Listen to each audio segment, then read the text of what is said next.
This is it.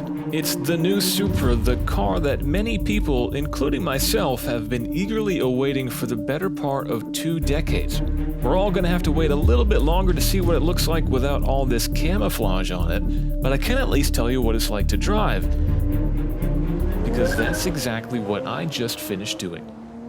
First, let's start with the basics.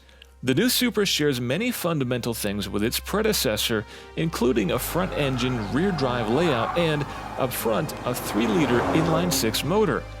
How much power will that motor produce? Toyota's not saying just yet, except that it'll be more than 300 horses. And after my drive, I'd put it somewhere north of 350. And what about weight? Again, Toyota only gave a vague indication of something less than 1,500 kilograms. That's under 3,300 pounds.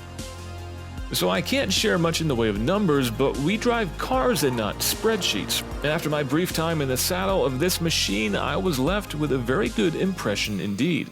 It started with a few stints on the historic Jarama track outside of Madrid, a remarkable circuit that was a real test of the balance of the new Supra.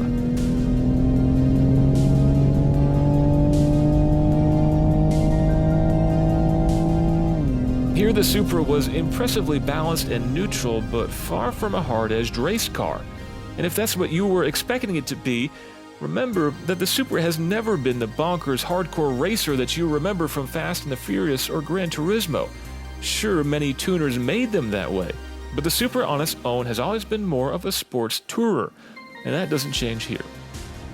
The impression was only solidified by my time on the street, crossing some spectacular roads in the hills outside of Madrid, where the Supra again proved eager and poised at all speeds, but yet on extended stretches on the highway, it proved comfortable enough to cover big miles. Yeah, okay, the 8-speed automatic will be a disappointment for some, and the 6-cylinder motor relies on some digital augmentation to make up for the lack of exhaust note. Plus, the brake feels a little too vague for my liking, but overall, I really enjoyed my time in this hugely anticipated car. When will we know more? Like, how much is this actually gonna cost?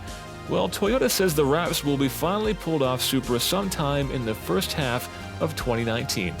So, stay tuned.